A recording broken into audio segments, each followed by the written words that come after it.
Hi guys, it's Miss Darrian and all my toddler's favorite person, Luke. Tonight we're going to be reading The Kissing Hand.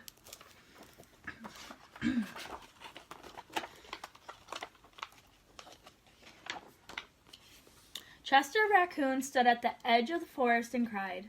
"I don't want to go to school," he told his mother. "I want to stay home with you. I want to play with my friends and play with my toys and read my books and swing on my swing. Please may I stay home with you?" Mrs. Raccoon took Chester by the hand and nuzzled him on the ear. "Sometimes we all have to do things we don't want to do," she told him gently, "even if they seem strange and scary at first. But you will love school once you start. You'll make new friends and play with new toys, read new books, and swing on new swings. Besides," she added, "I know a wonderful secret that'll make your nights at school seem as warm and cozy as your days at home." Chester wiped his tears away and looked interested. "A secret? What kind of secret?" "A very old secret," said Mrs. Raccoon. "I learned it from my mother, and she learned it from hers. It's called the kissing hand." "The kissing hand?" asked Chester. "What's that?"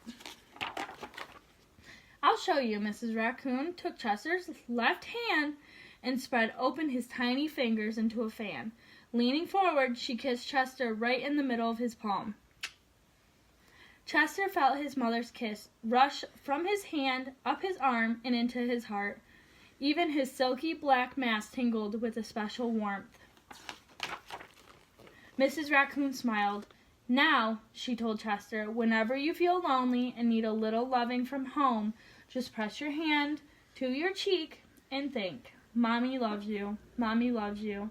And that very kiss will jump to your face and fill you with toasty, warm thoughts."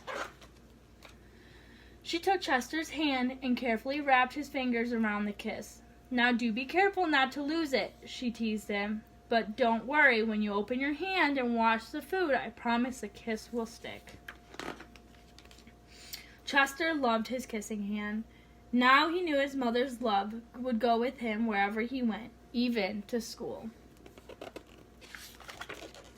That night, Chester stood in front of his school and looked thoughtful. Suddenly, he turned to his mother and grinned. "Give me your hand," he told her. Chester took his mother's hand in his own and unfolded her large, familiar fingers into a fan. Next, he leaned forward and kissed the center of her hand. "Now you have a kissing hand too," he told her. And with a gentle goodbye and "I love you," Chester turned and danced away. Miss Raccoon watched Chester scamper across a tree limb and enter school. And as the hoot owl rang in the new school year, she pressed her left hand to her cheek, and smiled.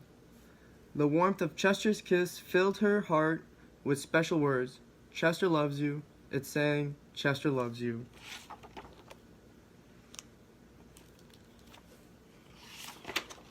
I love you. I love you. Good night, guys. I hope you liked the book.